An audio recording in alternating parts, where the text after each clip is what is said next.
Yeah, now I'm probably too high. Too high? Oh no, I'm good. That was the most adorable random answer I've ever heard to somebody, like getting high. Do you need a Starburst? Like that's a relationship that lasts. Okay, You need a Starburst. when you have emergency Starburst when somebody gets too high, that's a boo.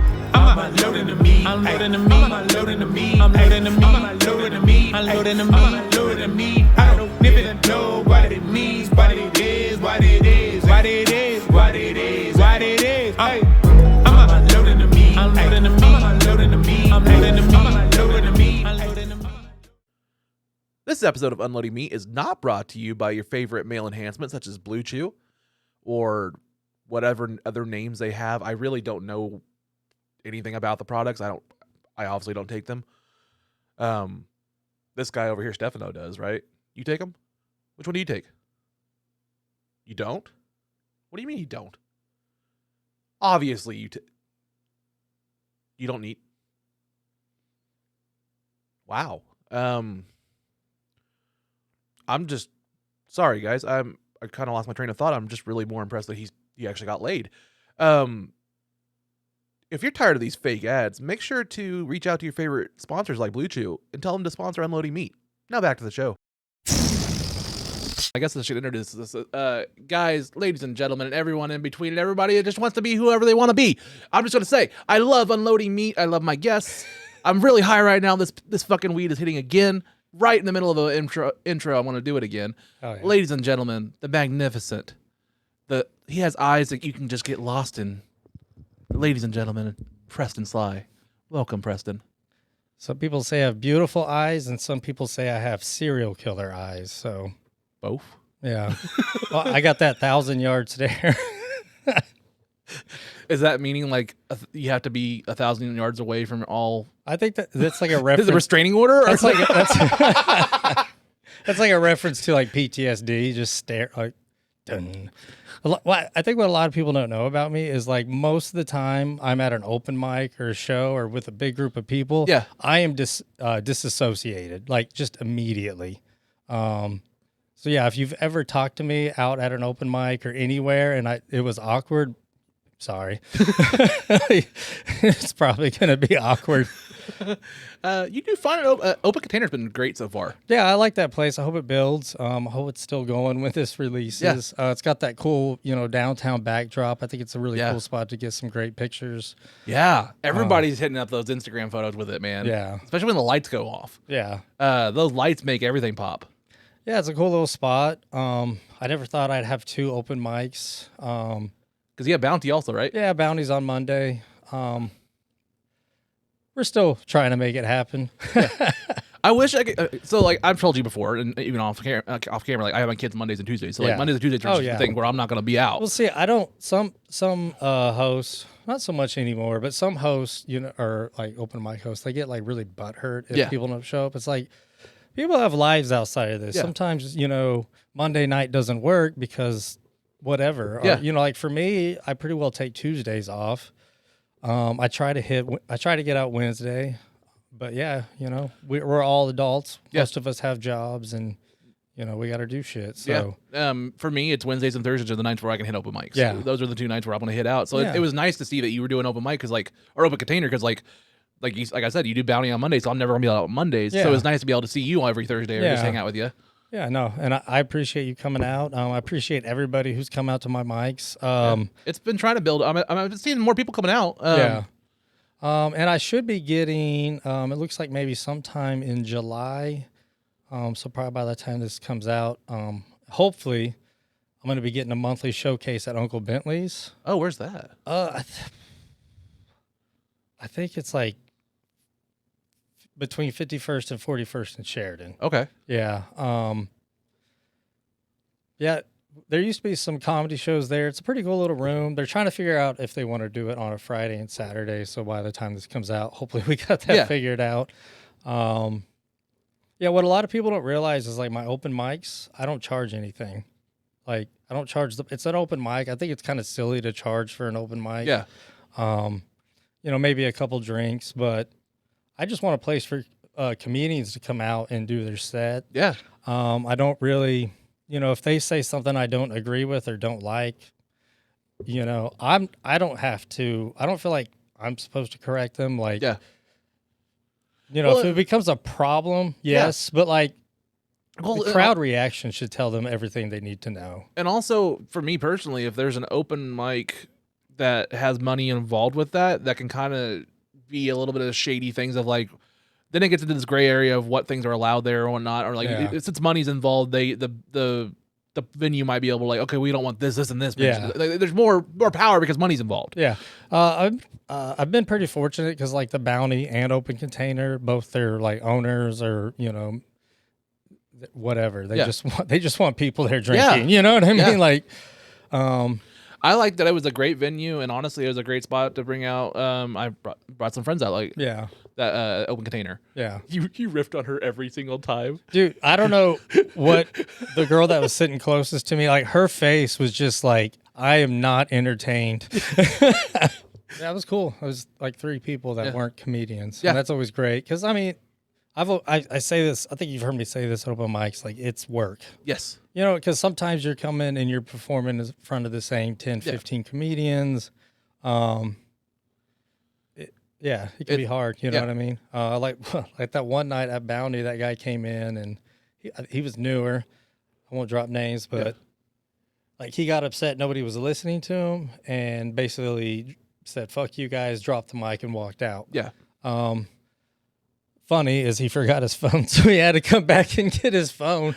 But like when he was walking back, everybody was a little worried because how aggressive he was. I mean, I want that out there. Yeah, that story. But I cut the name. Yeah, we cut. He left his phone in my car. That's why that night that I was not supposed to take him to Starlight. Didn't you take him to Looney Bin and then he fucking got wild or something? I took him to so he like at the time there was Looney Bin, Hunt Club, and Starlight. There's 3 on Wednesdays. I was gonna hit all 3. He was at Looney Bin. He goes, hey, can I get a ride to Hunt Club? Because I guess he took the bus there. I was like, yeah, sure. Any comedian that needs a ride, I'll give him a ride. I don't care. Yeah. So Hunt Club, he got cut because he went the week before and he threw a temper tantrum. And then I did my set and he tried to get me to dine and dash on my drinks. Yeah. That's what it was. Yeah. Took him to Hunt Club and he was an asshole there. And so much that everybody was like, don't take him to Starlight. He's not going to be welcome. Like, do not take him to Starlight. No. So I made up an excuse. I was like, hey, I'm going home early. I'm not going to Starlight. And then I took him home. He forgot his fucking phone in my car. And I start getting Facebook messages as I'm on stage, like, dude, where's my phone? Where's my phone? Where's my phone? How you been, buddy? I've been good. I'm moving as well. A lot of people think we're moving in together, but that's not the case. We just both happen to be moving at like the same time. Yeah. So that's been stressful. Moving always is. Yeah. And ready to get it done because I feel like it's getting in the way of a lot of things that I and we want to do. So. Hopefully by the end of this week, I'm done with it. Tulsa County's fun. I started, I think the first time I did a set was, I want to say July 2015, but that month could be way off. But it was in 2015. I went to, it was called the Comedy Parlor. It was downtown, I think first in Elgin, but I could be wrong. I'm not very good with streets. But cool place, small little room. That was the first time I did an open mic. You had to put you had to put your name in the bucket and then they would draw who went up. So sometimes you didn't get picked. So the first time I didn't get picked, but I sit there and I watched, Yeah. And I was like, I feel like I can do this, Yeah. And the next week or maybe 2 weeks later, I came again. My name was drawn and I went on stage. I had absolutely nothing. I just wanted to get on stage and see if I could handle that first. I just talked for 5 minutes. No idea what I fucking said. Probably annoying to the other comics. But, like, when you see someone go up the first time, like, everybody bombs their first time. Yeah. Like, some comics will just want to write somebody off, like, in their first month because none of their sets are funny. And I was like, yeah, neither were you. Yeah. You know what I mean? Like, that's how it starts. I hate this thing that, and I'm not going to name names, but I'm sure you know. There's people in the scene that are just, like, not supportive to people that are, like, trying. I don't know. Like when I go to open mic, I'm like, yeah, I know when I'm getting ready to go up, I'm working on my set and stuff like that. So I may not be the most attentive listener. Yeah. But once my set's done, I still try to be an active supporter. And like if something's funny or something, I'm like, ha, good, because I'm trying to keep the energy up to help them. It is kind of hard to be like attentive when you know you're about to go up. Yes. Because you start to get inside your head. You start to, Yeah. But afterwards, or so, if I'm there, like, I don't know. My worst thing is I never want to go up there and drown. Yeah. Or be like I'm drowning up there. So if I see somebody out there, at least I'll try to laugh with their jokes or keep it. I'm not going to do a pity laugh. Yeah. I'm not going to make. I mean, if it's a funny joke, I'm going to earn it. But I am pretty generous with my laughter, just because naturally I'm a laughing guy. Well, this last Thursday we had a first timer. Yeah. I won't mention their name because I don't know. Yeah. But because they didn't even want me to use their last name. Anyways, yeah, he bombed, but like he had some funny stuff. There was some nuggets there. Yeah, he had some good premises.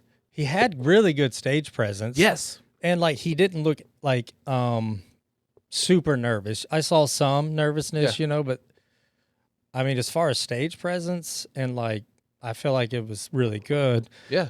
And we talked to him outside when it started to rain a little bit after the show. Like we were all where people were smoking outside. Yeah. Me and like trash and stuff like that. And, I saw you guys. Yeah. Yeah. I'm just trying to get to know the person. Like I think he came up to me after me, or maybe when I was, his set was in. He goes, "Oh, I fucking bombed." And I was like, "No, man, you did great. Yeah. Like it was your first time. You're gonna bomb, you know." And then there's some people that go out their first time and they do really well. Yeah. But guess what? Reality's gonna hit like your second, third, fourth time. I remember when I first started, I'd have like 10, 15 bombs, and then I'd have a good set, for whatever reason. And then, you're like, okay, cool. And then 10, 15 more bombs, and you're like, I'm doing the same shit. Why is it bombing? And I think the biggest thing is confidence and delivery. Yep. So that would, kind of shake. Some nights I'd feel like I could just do it, and some nights I couldn't. Yeah. Now, back then, I was at the height of my PTSD. Like, open mic was therapy, so it wasn't really, maybe not healthy. Yeah. You know what I mean? And my material. Well, it was a lot more blunt then. So more blunt than it is now. Yeah. And, of course, that made everybody uncomfortable, So I did it. I took a class into 2015.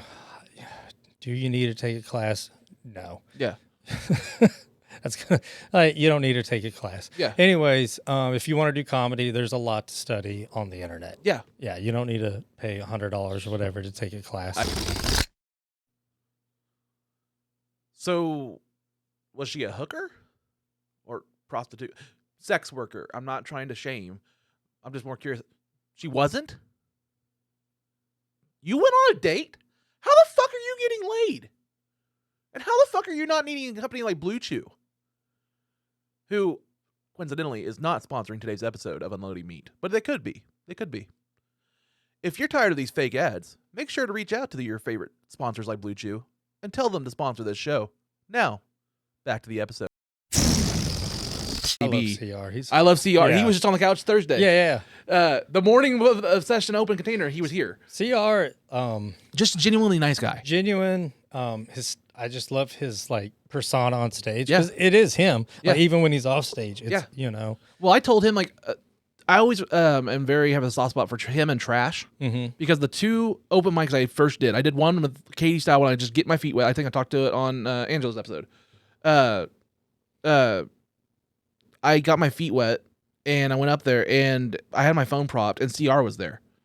And my phone apparently fell over while in the middle of my set, and he went and picked my phone up, and he finished recording my set for me. Yeah. Didn't even know him. Yeah. But, like, I came back down, and, like, it was a bad set. It was horrible.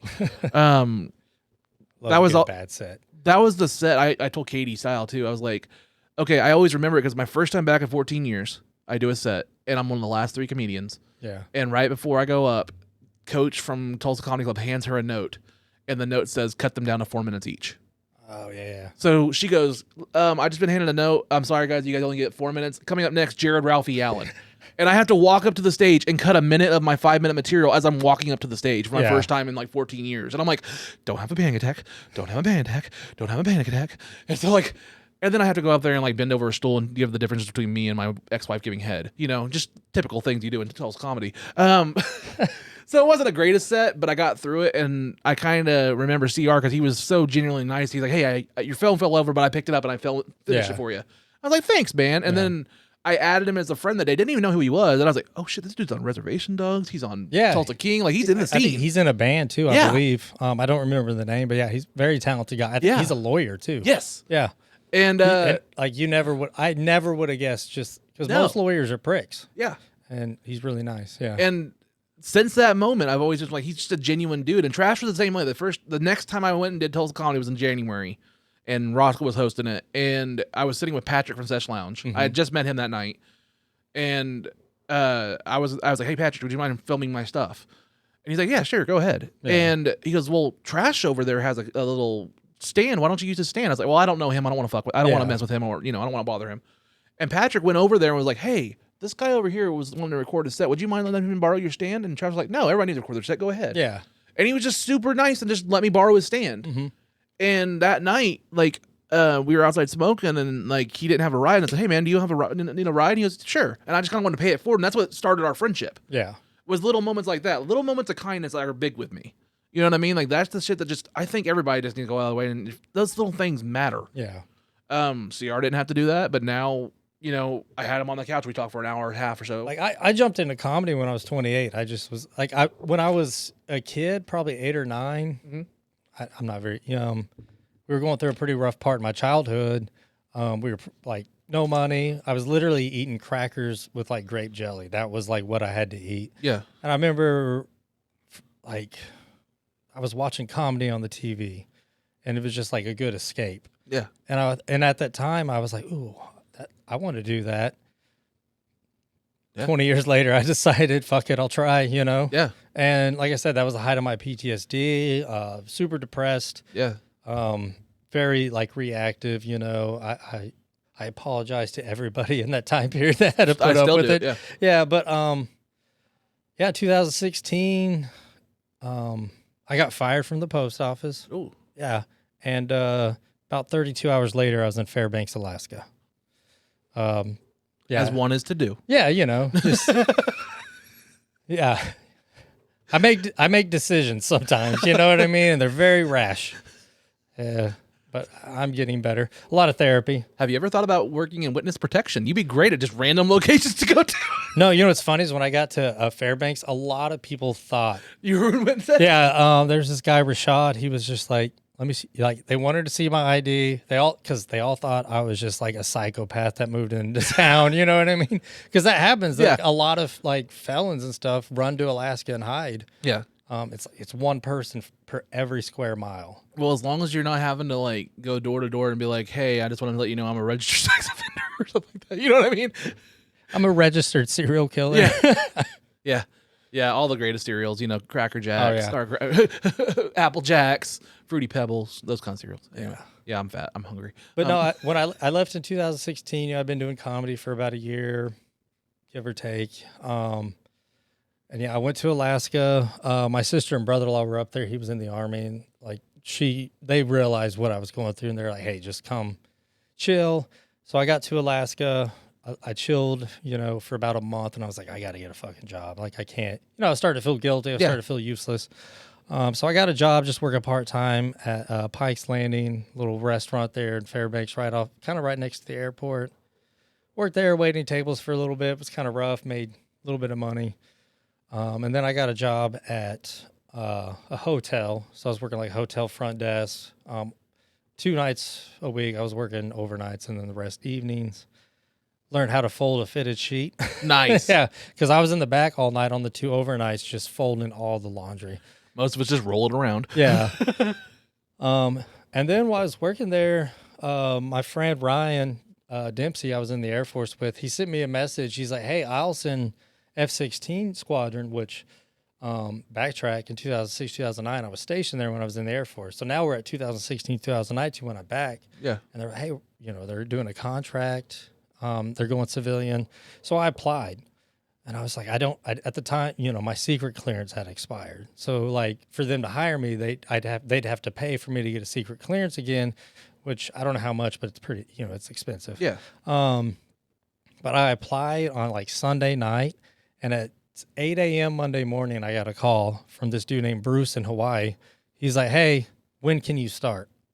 Like, there was no interview, because on my resume, I put that I was stationed there, so they knew I was stationed, knew I worked on those jets, jets before. He's like, when can you start? And I was like, fuck, I've been smoking weed. You know what I mean? Yeah. So I'm trying to get like a government contract job, and I smoked weed. So I told him I have to give my current job 2 weeks notice. Yeah. So that's what I did. I and I took the 2 weeks off weed, and then I got the drug test.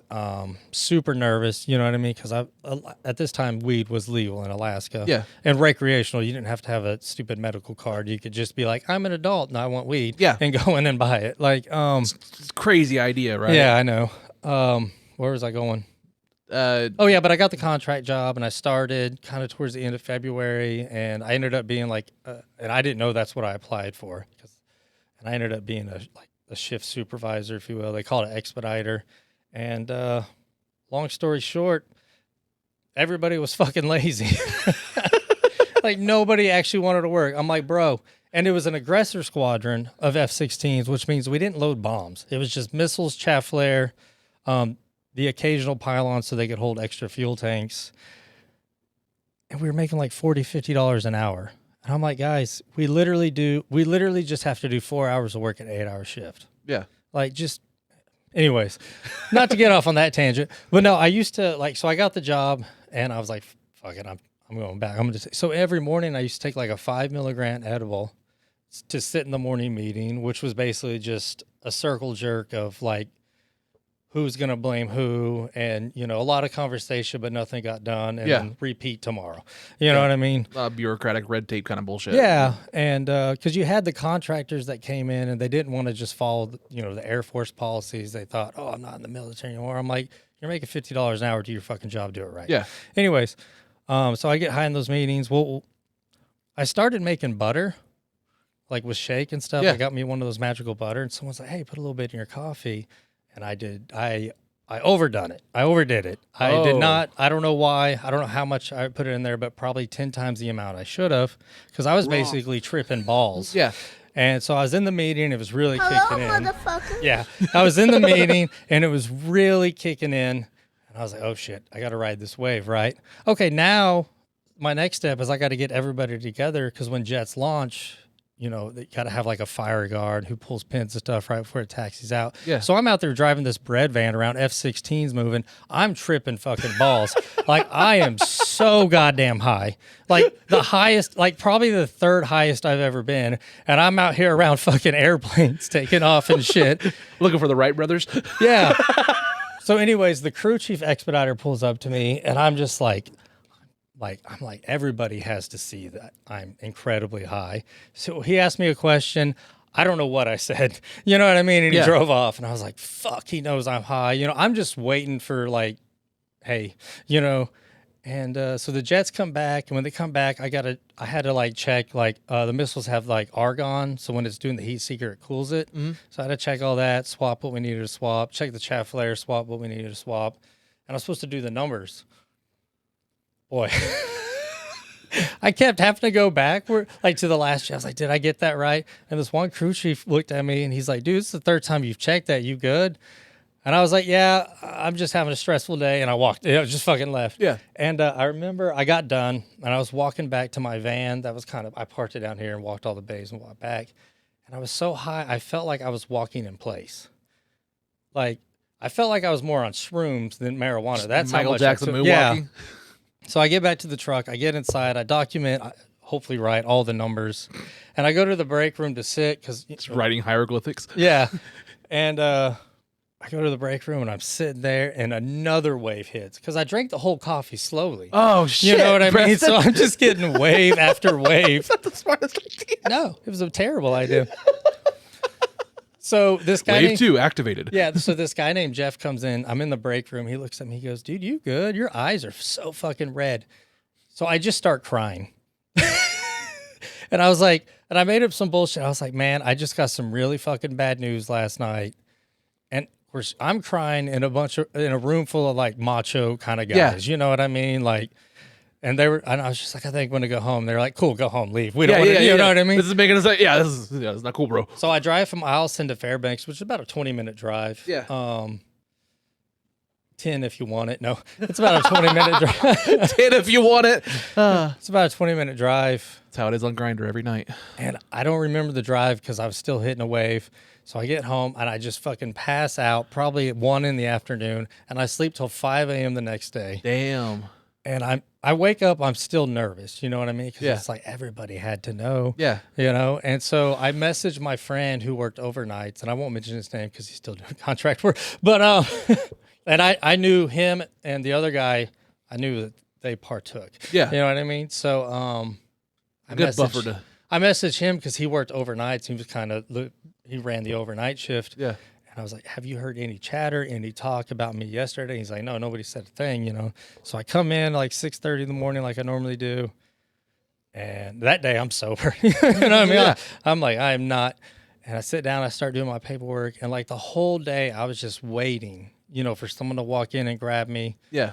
And yeah, I made it through. Nice. So I was fucking so high, I was tripping balls around F-16. So It's crazy getting that amount of marijuana high. Like, and you're like, yeah, it should have been shrooms, but yeah, I've been there too. Like, yeah, like when I was doing that walking in place, it was just like everything was moving but me. yeah. The closest I got to that, the highest I've ever been was we used to have a sectional couch over there in that room, and we were all over here having like a party and stuff like that, hanging out. And my friend, who is really into cannabis, had a chocolate bar. Yeah. And she said there was 100 milligrams. Do you want a piece? And I was like, sure. They were individually bricked off like a Hershey bar. So I was like, sure. And I took a brick thinking it's like a 10. Yeah. No, that was the 100. It was 1,000 milligram chocolate bar. Yeah. So I hit it and I'm sitting in the corner of the sectional couch and it just starts feeling like one of those like Scooby-Doo things or something where the room just gets sucked back. You know what I'm talking about? Where like everything just kind of gets like I'm going further and further. Yeah. So much so that, like, I don't really remember it, but I was so adamant that I was sitting on the top of the couch. Like, you know, like people that sit on the top of the headrest of the couches or something like that, or a chair. Yeah. I thought it was up there, not in the middle of the couch. And I kept saying, I'm going to fall. I'm going to fall. And they're like, no, shut the fuck up. You're fine. You're in the couch. Yeah. And I'm like, I'm in the couch? Oh, shit. How do I get out? Like, I was freaking the fuck out. And that's the highest I've ever been on marijuana. And I was just like, ugh. Yeah, that was one of that might have been the highest. I don't know. Like, I think my 3 highest were all in Alaska. This second time, I was getting off work. I was doing night or evening shift, so I got off work, and those 2 guys came in, and they had like this little RSO, you know, oil. Yeah. And I was like, they were like, "Do you want some?" I was like, "Yeah, I'm about to go home." And I was like, "It'll kick in right when I get home," because I mean, I was literally ready to walk out, and I was just saying hey to them. So they gave me a little piece. I took it. And as soon as I took it, somebody calls me in. They're like, hey, we got a question. Yeah. And it ended up being like a 15-minute ordeal. So I leave, and I'm halfway between Eielson and Fairbanks, which is a little town called North Pole. I had just passed through it, and I guess one of my taillights was out. So I get pulled over. Oh, shit. And I mean, at that time, it was just, you know, and so it comes to the... we go through the whole thing, give him my insurance, give him my ID, you know what I mean? Yeah. You know, he's like, where you come from? I was like, Eielson, you know, I work, and I was home in Fairbanks, all the questions. So he goes back to his car, probably for like a few minutes, but it felt like 30 minutes. Yeah. And I was just like, oh, shit. And he comes back, he goes, hey, just turn on your hazards, have a good night. Yeah. Holy shit. Like, how did I survive that? I wish I had that cop whenever I got pulled over for a taillight. Like, I got pulled over in Claremore, literally. Well, that was your first mistake. Well, yeah, I know. Driving through Claremore, and he was behind me, and my taillight flickered and went out in front of him. Oh, okay. And he pulls me over and gives me a ticket for a busted tail or a headlight out or taillight out. And I'm like, you're the one that told me it was out. Like, it flickered in front of you. Yeah. And I had just got my new insurance card in the day or in the mail, and I left it on my kitchen table. So I didn't have my up-to-date insurance. I had one that had just expired. Mm-hmm. So when he pulled me over, he goes, I had to write you a ticket not only for the taillight, but for also expired insurance. And I was like, I have insurance. He's like, well, this one you can get refunded to you or basically get it waived if you fax in, here's the number on the ticket, fax in a copy of your insurance, they'll waive that. I was like, okay. You actually had it? Yeah. Yeah. I was like, cool, I'll do that. So I called him. And I got the fax number, and I faxed them my insurance. That's and mighty sick. Oh, there it is. You got it? It's in the crack. Best Oh, place go for ahead. it. Anyway, I faxed them my insurance and verification. And I was like, okay, I'll just pay the ticket for the taillight. That's it. Didn't think I got anything of it. I'm the best man at my friend's wedding in Coffeyville, and I get a warrant out for my arrest and my license suspended for this shit. Oh, yeah. And I was like, what the fuck? And I ended up having to be like taxied to my best friend's wedding and shit. And my license suspended. I had to go to Claremore and go down there. And basically they were like, yeah, we didn't get your fax. And I'm like, well, that's bullshit. Like, I sent it to you and got a confirmation from the number. Yeah. And they're like, well, we don't even take it like faxes. I was like, well, you should tell your officer because your officer told me to fax it to you. Yeah. And yeah, I had my license suspended for a bit. And I just had to go in front of the judge, and he was like, "Get the hell out of here! Just waive it." Yeah, well, that's good. That's a good judge. Yeah, good judge. Yeah. So, but yeah, it was like, yeah, bullshit. Yeah, Tail lights. Let's try to think. I was gonna say something completely woo. Yeah. Yeah. Oh no, I got pulled over once by a prick cop, and this was I had just got I was deployed to Afghanistan. My license had expired while I was there. Oh. So I'm done with the deployment. I go back. I was stationed in England at the time, and you get like 2 weeks to leave after you get back from deployment or something like that. So I was like, I'm going home. Yeah. And I get home, and I drove, and I was coming back, and I was speeding. I was going to like 7 over. Cop pulls me over, and I was just seeing what time we were. You're still good. Yeah, no, a cop pulls me over, and I'm like, whatever, I pulled over. And I give him my license. I was like, hey, man, it's expired, and I explained the situation. And he was like, well, that's not an excuse. And I was just like, there's not a fucking DMV in Afghanistan. You know what I mean? Yeah. Like, sorry. And I can't get it done in England. I'd just been home for 2 days. Maybe I should have did it first thing, but like, I'm home on leave. Like, I'm visiting people. And he gave me the ticket for the speeding and the ticket for the license expired. And he's like, and it was because it was like expired in April, and this was like, I think June. I don't know. And they were like going to make me redo my actual driver's test. Yeah. And fortunately, I go to the DMV. Luckily, the guy I talked to was also a veteran. Yeah. And I explained the situation, and he was like, well, that's fucking stupid. Here's your new license. You know what I mean? Yeah. So nice. Actually, that cop ended up getting fired later. Good. Yeah, he was just an asshole pulling he would write tickets for like 3 over. Yeah. Yeah. So there's small town cop. Yeah. We had a fucked up ENT situation. Like I've never talked about this, but like so when I worked at maybe I'll bleep it, but when I worked at had a good friend there. And the month that I took I got accepted to do a job at T-Mobile basically, and I was leaving them. And we were really close, stuff like that. And like he was actually there behind the scenes whenever I found out I was pregnant. Like my wife was pregnant with my daughter. Like he was there and congratulating me stuff. Yeah. Like the week after I left there for T-Mobile, he got hit by a drunk driver, a guy. You know where the Mondays gas station is on Highway 75, like on the way here. There's Quick Trip, like in the Skytech area on 75. Then there's that another like rinky dink gas station on the way to Bartlesville. Yeah. That's Mondays. Some car pulled out in front of him and killed him. Oh shit. And so I always remember him. And what were we talking about? Oh, I was like, oh, yeah. So I remember this because he got killed there, and there were EMTs, and there's all these cops. And also his family was all big into cops. Like his dad was like a sheriff or something like that. The EMT guy was like, this is a fucked up accident. I'm going to start taking pictures and put them on. Like, oh, yeah. He was taking pictures of a dead body and like the fucked up incident out, and he was like bragging about it. I used to work at a casino security, and a lot of like the supervisors were ex-cops for reasons. And I won't name the casino. But yeah, they were just assholes. Like this one dude, like we were kind of trying to get a guy, and he was fleeing us or whatever. And at security, you just kind of call the cops. Hey, this guy's not really cooperating. Yeah. And he came running down one of the hotel hallways, and I'm on the cameras at this time, so I'm like, hey, this is where you're at. So one of the security guard cuts him off, and he fucking like kicks this dude like right in the chest. Yeah. Little excessive, you know. Yeah, just a little bit. Yeah. And he didn't get fired. Like they got away with so much shit. I remember one time somebody had stolen something from somebody. Yeah. So the guy, talked to us. He knew the guy, had his number, so we called him. The guy agreed to come back and return it. So he comes in the hotel lobby. I see him return it, and he's like, am I good to go? And I was like, yeah, it's over. You know, he got his shit back. Yeah. Yeah, we're done. And this one security guard comes as he's walking out, grabs him by the arm, and throws him on the ground. Yeah, and later on, one of the supervisors asked me why I didn't assist or do anything, and I was like, well, that was fucking dumb what he did. Yeah. Like, that was stupid. I'm not going to engage in that.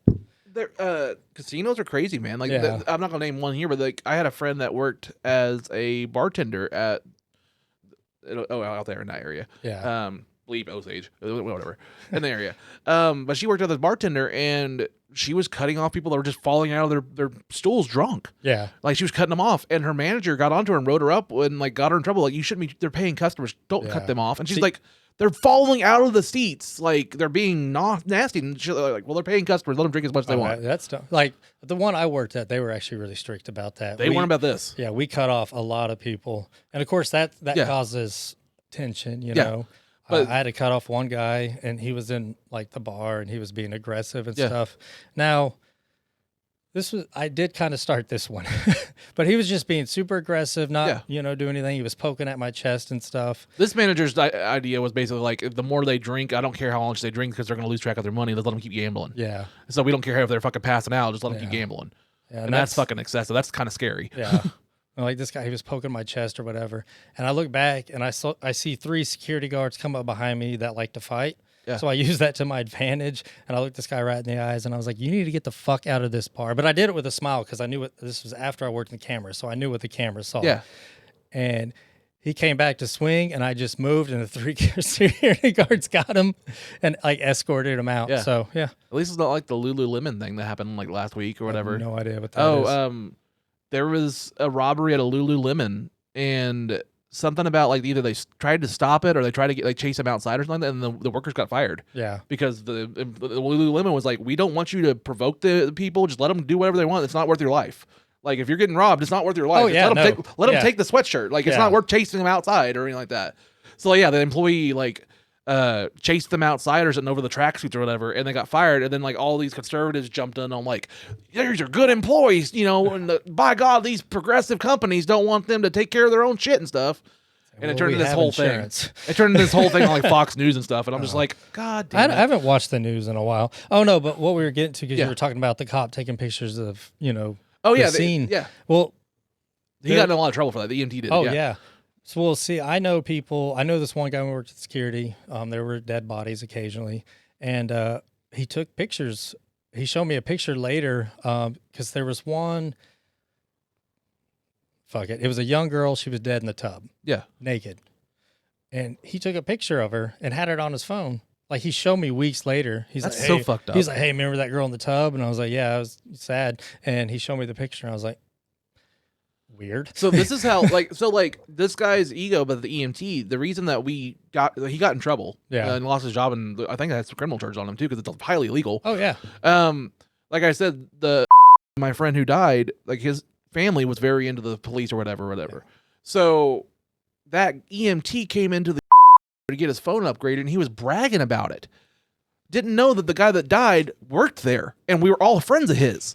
So he comes into the place of the work of the guy that died and is like getting his stuff transferred, because cell phones, we have to transfer your contacts, your pictures, and all that shit. Yeah. This guy was over there like, yeah, watch out those photos. I got some gnarly ones from this last crash, and is just talking to us about this dead body, and we piece it together like halfway through. We're like, is he talking about? Oh, wow. Or like, is he talking about? So, like, we go back to the back, and I'm like, I think he is. And then we're like, one of best friends was there, and she's just like crying. She's like, this is fucked up. This is really fucked up. Yeah, that's going to trigger that. Yeah. And so then we start turning into like, can you show me those pictures? And just, if we can get him to like show us, then we can prove it, then yeah, we're going to get him in trouble. Yeah. Definitely. So we kind of just like, I kept him talking, and like, he was like, yeah, bragging, and he just started showing his phone to everybody and like showing these fucked up pictures. And I'm like, oh, thanks. And then we told his dad, who's like a sheriff, and that guy got in a lot of fucking trouble. Yeah. But I'm just like, that was so fucked up. Like, you don't do that shit. Yeah, that's why I quit working at the casino security. Casinos are awful. Yeah. Don't waste your time there. Yeah, it's not worth the crab legs. Yeah, or the crabs. Yeah. Because I watched the lady win like $100,000 and put it right back in within like 3 hours, and didn't pay taxes on the winnings. Yeah. Yeah, painful. I got that. No. It's just like people get so hooked on it. I'm scared to gamble. I hate gambling. Yeah. I hate it. I remember, and people have their like superstitions or whatever, like rub the machine. I saw this one guy, he licked the button before he hit it every time. Lick, hit, lick, that's gross. hit. And I'm like, that is disgusting. Because casinos are fucking disgusting. Yeah, they are. I've seen people shit themselves, piss themselves. I think one of the funniest stories is this one woman came up and she lost her husband, couldn't find her husband.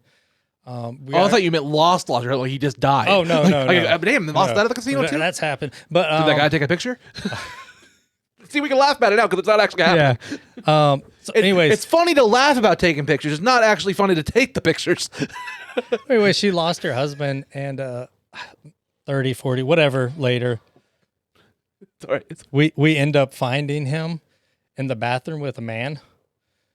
So we were like, "Hey, your wife's looking for you." I don't know if you want to wrap this up. She's very concerned, but we can't tell her. We didn't tell her. We were like, "Oh, we found him, and here he is." And they argued and left.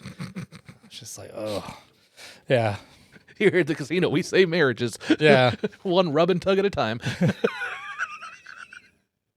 That's disgusting. Jackpot. Yeah. Big bucks, no whammies. Yeah, it's casinos are weird. Yeah. I remember one time somebody left their room covered in shit and period blood. Oh. Yeah, and I saw a girl actually shit in the hallway once. Ew. So like early in the morning, and this was when I worked behind the cameras again. Early in the morning they had, but earlier that night, sorry, they had taken her to a room because she was cut off, too drunk, stumbling or whatever. Yeah. And probably about an hour and a half later, she opens the hallway door, closes behind her, and she looks around and just shits. And what I think happened is she was drunk because it's the exit door and the bathroom door. And I think she just picked the wrong door. The worst, nastiest thing I've ever seen somebody take a shit for is like, those like styrofoam cheap coolers you can get at gas stations, like those little bitty ones. Like they have the Circle K logo on them and stuff like that. Saw somebody on the side of a street in Atlanta when we were going through Atlanta, and this lady like had one just drawers down, and she's shitting into one of those Circle K ice like on the side of the highway. I'm just like, decisions were made. Either there was some like a vacation gone wrong, and she had to go. Like, did she clear the snacks and stuff out of the cooler beforehand? I mean, sometimes it happens. But I was just like, man, fuck it, I'm never getting one of those Circle K coolers ever again. Like to this day, if I see one, I'm like, nope, I'm not getting a drink out of there. Just can't do it, guys. I mean, the last time I shit my pants, I was. Don't judge me. Last time I shit my pants, I was 19. So was it like, did they like owe your family a debt or something? Was it like Hatfields versus McCoy's? No. I'm just flabbergasted. Like, how are you getting laid more than I am? And how are you not needing a sponsor like Blue Chew? Which again, could be a sponsor of Unloading Meat, but they're not right now. If you'd like to change that and stop hearing about Stefano's sexual escapades, reach out to your favorite sponsors like Blue Chew and tell them to sponsor Unloading Meat. Now, back to the episode. You having fun? Yeah. Okay, so you're 19. You shit your I was pants. 19. Welcome back to Unloading Meat, where we talk about shitting our pants 3 times of the episode. So, Preston, tell me about the time you were 19 and shitting your pants. So I was in the Air Force. I was in Wichita Falls, Texas, and we had to walk back. So we took a taxi to the gate, and we get to the gate. It's like a 2.5 mile walk to the dorms. I'm fucking dying. So, and like when we're at the gate, you know when you get hit like in the stomach, it's like you gotta go and you gotta go now. Yeah. So we're walking this 1.5 miles, and I'm trying to play it off because there's like 3 other people. Yeah. I'm just like, they're walking really fast. Yeah. And I'm breathing, and we get to the dorms. We have to like check in or whatever with their IDs, and I'm on like the 3rd floor, and it's no elevator, so I had to take the stairs. And I get up, I'm almost there, and I trip over the last step, hit the ground, and shit myself. God damn it. I was so close. I was like, I told you, Dick, like 30 feet away from the goal, and I trip. I told you, Dick's and fart humor. It's going to get to me. That was the last time I shit myself as an adult. It's been a good run. The worst time I ever had was like middle school. Yeah. Like I was back in the days where like, you remember those like breakaway pants? Those like those. Oh yeah. Rip them off. Like, I had those like windbreaker pants and like those Adidas ones. They had the buttons down. You could just rip them off. Yeah. Had those and a white shirt, and like they had this thing like the last hour of the day. They were like, bring a beanbag, and like we're just gonna make the kids read for an hour. Yeah. And I was there, and like I had to take a shit, and she was like, "No, we're not letting you out. You have an hour till school's out. You're not going." I'm like, "I have to go to the bathroom." And she's like, "No, you're not going." And it just went out. Yeah. And I'm like, I gotta go. So I just walked out, and I just like, I don't know what to do. Like, I'm trapped in the bathroom now in breakaway pants that are full of shit. Yeah. What do you do? Call an audible. Go to the principal's office. I threw away all those clothes. Yeah, me too. Coincidentally, remember the pants that were different? That had the zippers, like the knees? Oh, yeah, like you get the shorts? Yeah. That was ultimate white. Yeah, it was old. I had those. I was so white with those. I remember those distinctly because I was in band in 8th grade, and it was hot as fuck in there. And so I was just like, okay, I got these like tan, zipper pants. I'll just zip them off into shorts. So I'm just zipping them off, and I just drop them down. They're just hanging around my ankles. Yeah. And my band director loses his ever-loving shit and is like, "You will not undress in my class." And I'm like, how is it? I mean, technically, like, but he's like, he sent me to the principal's office for undressing in his class, and I'm like, you gotta get with the times. This is cool. It wasn't cool. It wasn't cool. Maybe he was like hardcore religious. Maybe. I don't know. When I was younger, we used to go to a church where like if you wore shorts, it wasn't modest and you were going to hell. Oh. Yeah. I mean, I also had a band director, fondle a student in the instrument closet like a year later. So same guy? No, different. Oh, okay. No, just Dewey. Yeah. Just Dewey. I think we've talked before, like my 4 years in Dewey, I had Spanish teacher burned down his own Mexican restaurant to try to get the insurance money. Had 2 freshmen get into a fight and one of them stabbed the other through the cheek with a pencil on the first day of school. We had a basketball coach that was arrested and sent to jail for like 2 years because he forced a basketball player to perform oral sodomy on him. Yeah, I was like 16, and before, like, dial-up internet, you had to really work on it if you want to search something. Yeah. Seeing all the newspapers where your local coach is accused of oral sodomy and not knowing what the fuck that means, that took a while. I was like, which fucking encyclopedia is that in? I got to pull off the wall. There's just so much. Is it in the O's or the S's? But yeah, he got arrested for that. And then the creme de la creme was my senior year. My principal had a former student get drunk and climb in through the window of his house, thinking it was his house, the other house. And the principal blew him away with a shotgun and killed him. Oh, shit. Yeah. That happened all my 4-year span of high school. That's pretty traumatic. Yeah. It was high school was fun. Yeah. No, I don't miss high school. I don't miss high school. You ever like meet people that do? It's like, oh, that's sad. Yeah, it's half of the Tulsa comedy scene. Oh, shit. Yeah, they like clicks. Zing. Yeah. Yeah, no, it is very clicky. It is. I'm just going to say this, and I'm not going to name any names or anything like that. I'm just going to simply say I never want to get to the part where I'm a jaded comedian and then a fucking open mic. Yeah. I don't want to be that guy that just like, I'm not going to laugh at you. That's how I feel sometimes. And I'm just like, go fuck yourself. Yeah. Like if somebody had a funny joke, I'm going to give them some effort. I want to have fun. You know what I mean? Like I'm here to have fun. I'm not here to be a fucking douche. So a lot of times what I do when I'm at open mics is I try to spot maybe the 2 or 3 people that aren't comics. Yeah. And I look at them. Yeah. Because that's your audience. Fuck the other comics. Yeah. They're going to have their opinions, their jokes. A lot of comics have like, we don't need your fucking opinion. Yeah. Everybody has a different approach to this. There's no one way. Yeah. So that's a big problem I see in the scene. It's like same here. Like, my comedy, like you've heard me do my little like my little warning before I played it at your place. Yeah. It's gone over pretty well. Yeah. But I did that out of necessity of people telling me not to roast or not to crowd work at all. Yeah. And I was like, well, I understand that. And I'm like, so my thing is I never punch down. Yeah. I don't want to punch down. I'm not going to insult and be like, oh, look at that fat bitch over there or something like that. I'm not that person. Yeah. But if I'm like, dude, you look like that movie from 1984 starring this or something like that. Just some oddly specific reference that everybody can laugh around and stuff like that. Like, it's a witty, smart thing. It's not punching down. It's having fun and riffing, having fun. And I see, a lot of comics can give but not take. Yes. Yeah. And I just want to have energy and have fun, and I never want to go out of my way to like, I have to get my shit in. I don't care if you're having a good time or not. I'm going to get my shit and leave. Fuck you guys.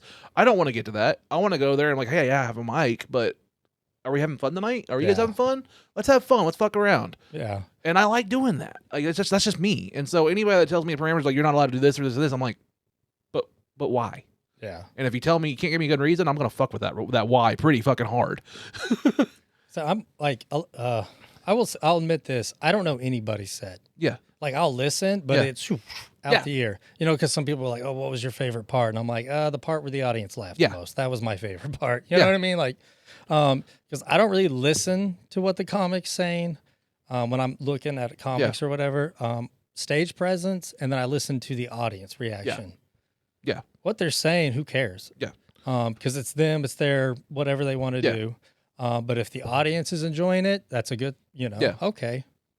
And especially if there's a big audience. Yeah. And if their stage presence is good. Or, some people play into the awkwardness of their stage presence too. But it's the audience that needs to have fun and enjoy the show, not the 12 other comics on the show. Agreed. A 5-minute set is nothing more than a heel promo in wrestling. Yeah. If you're doing like a roast or just, crowd work, stuff like that, it's just a wrestling promo. And like, I'll watch people like do wrestling promos and I'll take tips from those and I'll use them in my stand up just because like timing and performance and like working with the crowd and stuff like that. Like, there's a lot of shit you can get from pro wrestling that's just fun like that. But yeah, that's just how I am. Yeah. Well, I want you to put this in. The stage is not the place to call somebody out. Pull people aside. Like when that guy dropped the mic, I got on the stage and I was just like, that's a good example of how not to do comedy or open mic. Comedy is very part-time for me. Well, I didn't mean to say to that. I was just... And a lot of people get upset about that. And I'm like, well, sorry, I have a job. I have a life. You know what I mean? Like, do I want to make it a comedy? Probably not. Am I going to? Probably. Definitely, Yeah. Because, like, it's 0.001% chance to make it. Yeah. And so it's just like, I feel like you can't really... Because when I first did it, I approached it like that. Yeah. But at the same time, I was not mentally good. And but I think there's a lot of people like that and are seeing it's just like maybe you should focus on your personal life and then add comedy to it. Yeah. And that's what I did. Yeah. And then there's times where like I think we talked on her episode. I believe a lot of it sometimes comes down to luck. But a lot of it also is just like make your own luck of like being ready whenever an opportunity happens. Yeah. Like if something happens, like, hey, can you do this? Be ready. When the Josh Wolf thing happened, I had a podcast ready and I was ready, confident with this. You know what I mean? Like just having those things for those opportunities, you can make your own luck, so to speak, if you really are putting in the effort. Like, I don't give a fuck if you're part-time or not. Yeah. Every time you go out there, you do a set, it's funny as fuck. Yeah. Who the fuck cares? Yeah. I don't care if you've been here for 10 years doing comedy or you've been here for 3 months. If you're funny and you're putting in the effort, I want you on my show. Yeah. And I've been labeled an alt comic. What does that even mean? I don't really know. I think it's just a blanket term for somebody who doesn't just set up, punchline, set up, punchline, set up, punchline. I don't do that either. Yeah.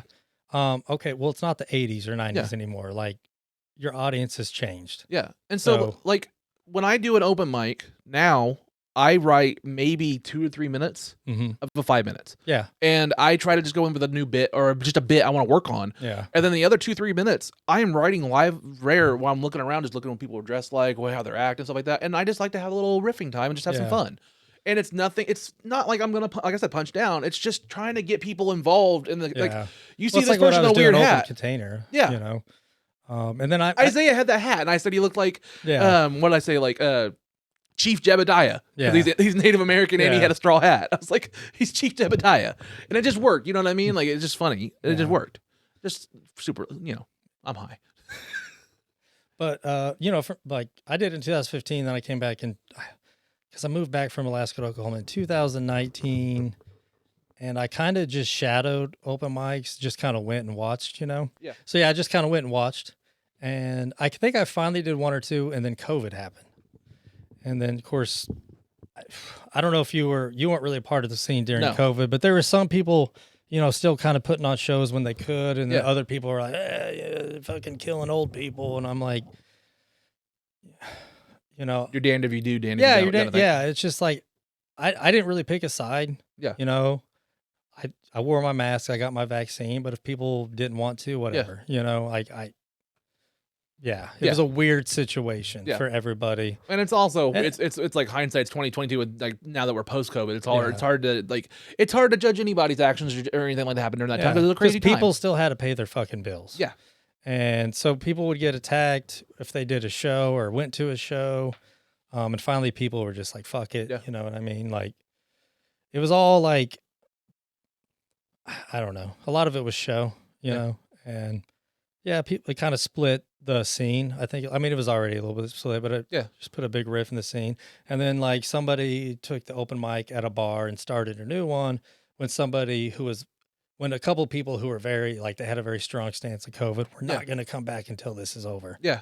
Eventually they did, like everybody did. Yeah. And, it was weird. Well, it's like, I look at Tulsa and I'm a big thing of potential, and I get angry at like untapped or like wasted potential kind of stuff. Yeah. So like if I see a good movie that's like a good B+ movie, and I'm like, man, if they tweaked this one thing, it could have been an A+. Yeah. I do that all the time. It's just something I do. And like, I see the scene in Tulsa and I see so much potential for like what this scene could be. Mm-hmm. And then I see things that are like just flat out toxic in the scene like that. So, and I'm kind of this thing where like, I'm going to build this podcast up. I'm going to fuck with the people that are doing open mics that are actually good, like you. Yeah. And are supportive. That. I honestly think you have a great open mic. I haven't been out to I feel Bounty. like I'm a terrible host. I like you as a host. Like I just feel awkward. You know what I mean? There's awkwardness, but there's also just like there's hosts that want it to be, hey, all this about is them. yes. And you're not a lot that. of those hosts I think are gone now, but yeah. But you get what I'm saying? Like that happens. I usually don't do a set when I'm hosting unless there's not very many comedians and I just want to feel a little bit more time. Well, you saw on my live show, I'm not doing a set. Yeah. I'm purposely not doing a set because it's Unloading Meat Presents. I already have my fucking name on the logo. What more do I need for my ego?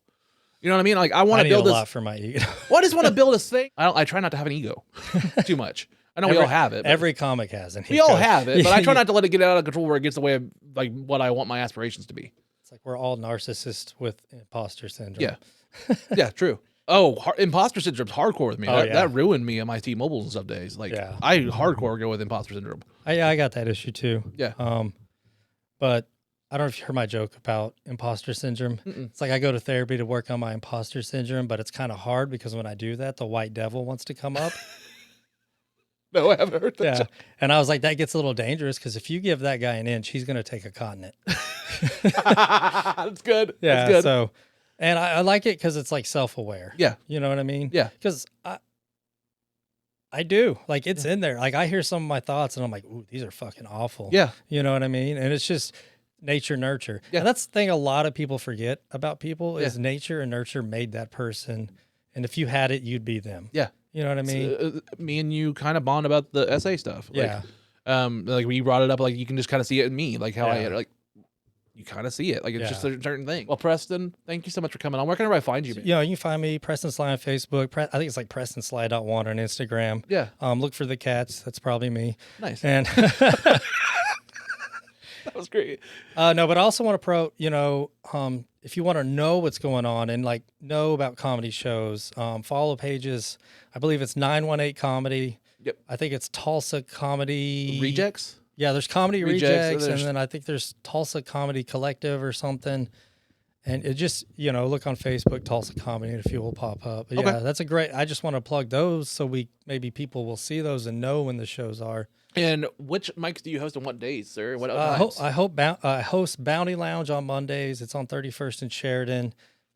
Pretty cool little room. What time sign up? Sign up is 8:30. Show starts at 9, I believe. And then the open container, I do that every Thursday night. And I've been kind of working on the timing of it because I want Sesh Lounge to clear out and give people a chance to come over. Yeah, we kind of want to join, like promote each other. Like, hey, Sesh Lounge.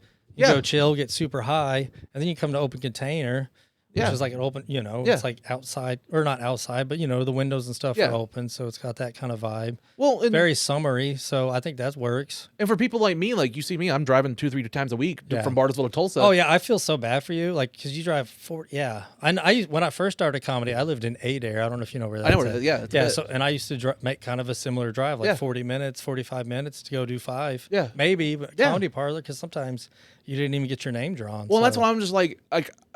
I tell Zach and stuff too. I'm like, if I go there, I got to at least make sure it's worth the gas. So at least if I can get some time, I'm happy going. Yeah. But like until I'm not trying to make it, but like until I get it to where I can get some sponsors for this show, I'm door dashing for a living. Yeah. So like I don't want to share this too much, but like every night that I go out for an open mic, like Wednesdays and Thursdays, I'm staying out till 3 or 4 o'clock in the morning after those shows to DoorDash to make the money to go home. Yeah. Like that's just how I am. That's where I make my money. But now I'm to the point where I'm like, I'm to this stage where I'm making it multiple times a week, driving 45 minutes or so to that show, wasting the gas and doing that stuff. I'm putting this much effort into it. If you want to be on my show, put some fucking effort into it. That's kind of where I'm at now. Yeah. Well, that was a really fun episode. Dude, thank you so much. Guys, I'm smoking right now like a dragon, just puffing this out right now. It's a great... I don't even need to use After Effects for this. Right. Guys, I love this episode. I love having you on, and it actually has the audio caught this time. Thank you. Yeah. For those who don't know, we did. Well, you know what? It actually works out because I feel so much better about this one than I did the last one. You do? Yeah. Good. So, because I didn't feel good about the last one when I left. It might have been good, but because, we all... We'll never know. So. Well, we can get a lip reader and maybe... We'll get that. Get it. Well, guys, this has been an amazing episode of Unloading Meat. I've loved today. Preston Sly, thank you for being on. I'm Jared Ralphie Allen. Guys, please make sure to like, share, subscribe. Help the channel out. We're helping Tulsa Comedy out. Go out to Open Container. Go out to Bounty. Go out to these open mics. Help support Tulsa Comedy, and let's all work together to make this fucking awesome. Hell yeah. Peace, guys. Unloading the meat. Unloading the meat. Unloading the meat. Unloading the meat. Unloading the meat. Unloading the meat. Unloading the meat. I don't even know what it means, what it is, what it is, what it is. Bye. Have a great time.